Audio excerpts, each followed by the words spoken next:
Caitlyn Clark made Molly Qerim eat her words after a series of unbelievable performances. Caitlyn Clark has been on a historic run, and no, we aren't just talking about her record-breaking plays. Instead, it is the way she has been exposing her haters which has been a delight to watch. We already saw players like Diana Taurasi give in and acknowledge Caitlyn's greatness.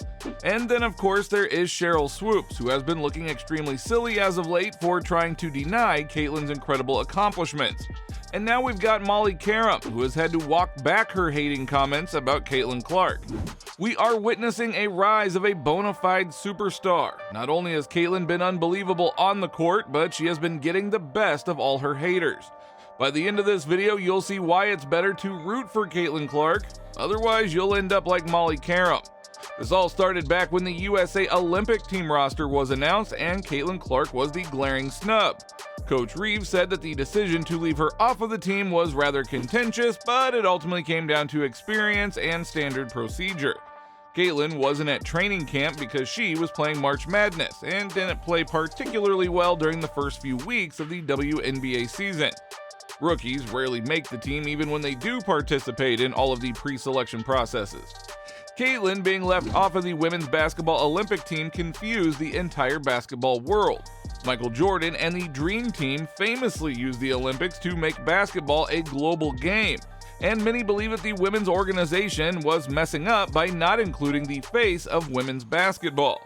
Reeves said that she was excited to have Caitlyn come to the WNBA because it is good for business, but then made an extremely boneheaded business decision by leaving her off of the squad. Sometimes you just gotta take your feelings out of it and do what's right. However, one person who outright agreed with Coach Reeves' decision to leave Caitlyn off the team was Molly Qerim. In fact, not only did she agree, but went as far as to say that including Caitlyn on the team would, quote, hurt the game. Stephen A., I could actually argue that it hurts the game more if they had given her a roster spot over someone more deserving. So go ahead and argue it. That's exactly what I'm saying, because I think it makes a mockery of the women's game. If the focus on, now we just have to have people because of marketing and their attention, and they're not as talented, and we're not putting the best team out there. Yep, you heard that right. Molly believed that if Caitlyn had been included on the Team USA roster, it would have resulted in the mockery of the game because she wasn't talented enough to be on the squad. However, in reality, the opposite happened. By not putting her on the team, no one even bothered to watch Team USA play. Nevertheless, for Team USA's game, rife with stars, expected to blow out their competition, they drew the worst crowd. Lowest attendance of the Olympics. Some have even made the argument that if you had put Caitlyn on the Olympic team, she would have gotten all the limelight. And this could have distracted the team from pursuing the ultimate goal, which is to win a gold medal. Now, yeah, that argument does sound kind of silly, but some people actually find validity in it. But not putting her on the team seemed to have backfired even more. It's about competition. It's about competition. It's about competition, right? Right? How does it feel, Team USA, to have 6 games, 4 of them drew over 20,000? And the one that did it still drew 2,000 more than you. Surely sharing the limelight would be better than having no light at all. I mean, that's what is happening with Team USA. The reality is that no one expected the women's squad to lose in the Olympics. Their level of competition is simply not up to par. And that is why it would have been the perfect opportunity to highlight their game by having a dynamic player like Caitlyn Clark on the team. Besides, it's not like she is a ball hog. This brings us to Molly's other critique. The fact that she said Caitlyn wasn't talented enough to be on the team is just simply absurd. She had already broken several WNBA records by that point and has since put together the greatest rookie season in WNBA history. Turned it around. They've won 7 of their 8 since. They clinched a playoff berth for the first time since 2016, which, by the way, was the last year of Hall of Famer and franchise icon Tamika Catching's career. So Caitlyn, she continues to make history. She's the first rookie to win WNBA Player of the Month since the award's inception. After averaging 24 points, 8.5 assists, and 5.2 rebounds per game in August, Caitlyn was named the Rookie of the Month for the 3rd time. and August Eastern Conference Player of the Month. With this honor, Clark became the first rookie in WNBA history to earn the Player of the Month award. On September 4th, the Fever beat the Los Angeles Sparks in a 93-86 win, with Clark posting 24 points, 10 rebounds, and 10 assists, marking her second career triple-double. During this game, she registered her 100th three-pointer made, making her the first to achieve in a rookie season and the fastest player in WNBA history to do so.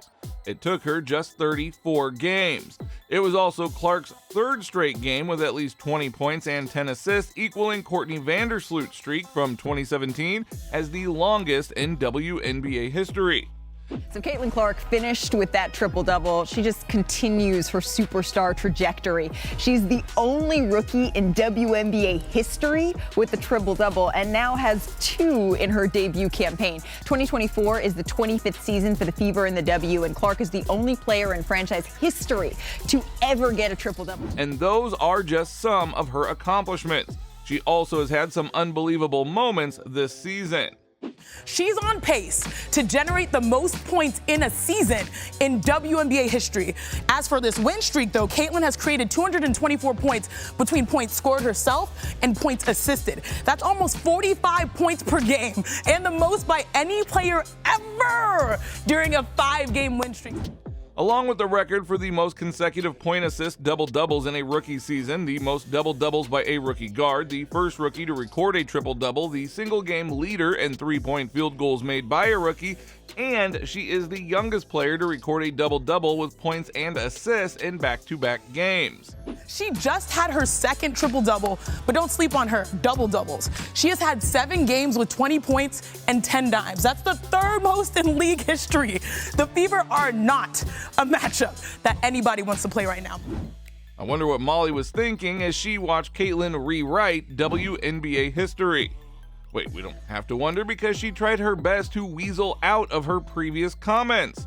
But the fans and her co-hosts, well, they weren't having it. By the way, it wasn't that anybody didn't think she was going to be successful or not play. It was just that we felt the other players in the W deserve shine as well. Molly, I said... Really, Molly? Wow. They jumped on us. They jumped on us, Molly. They jumped on us as a show. They jumped on us as a show when we talk about it. Now, it is true that there are plenty of incredible players in the WNBA, but there is no reason to deny Caitlyn Clark's greatness in order to shine a light on other players. That is just unfair to Caitlyn. It is safe to say that she entered the WNBA season with higher expectations than any other rookie. Right away, people expected her to not only dominate, but also carry the league on her shoulders. Most rookies come into the league and they'll ride the bench for a while and work on their skill set. A few special cases might start right away, and then there are the ultra special cases who not only start, but make a big impact. Caitlyn went beyond this. She was tasked with leading the Indiana Fever back to relevance after a 7-year playoff drought, along with carrying the WNBA to new heights. What other rookies had to take on such responsibility? Even in the NBA, when Wemby made his debut, people applauded him and gave him props, despite his team being one of the worst in the standings. But Caitlyn would not get the same type of leeway. In some ways, Caitlyn only has herself to blame for having to shoulder such a big responsibility. Her elite play in college sparked a rapid increase in the popularity of women's basketball, and now she had to keep that going. Instead of giving her props, you had people like Molly trying to downplay her accomplishments in order to put over other players. It's a good thing that her co-host kept the receipts. It was never a doubt that Caitlyn would eventually become an elite player, but what is surprising is how quickly she has done it.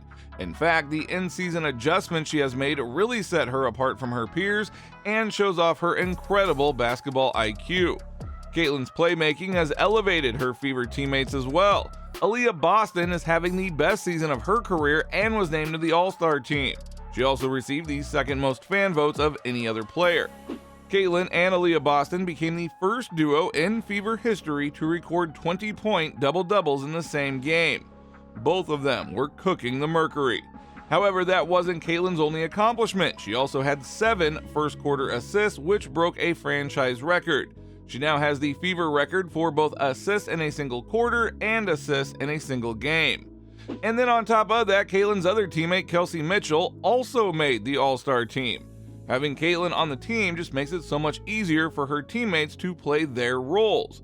Besides, all they really have to do is hustle and make the right cuts because Caitlyn will find them thanks to her pinpoint passes, and even a few unbelievable bounce passes that leave the defense confused. But hey, when you're a superstar, you have to do more than win games. You have to generate views. That's just part of the deal. And well, in that sense, she has exceeded expectations. Not only has she been rewriting history on the court, but she is changing the way the organization does business.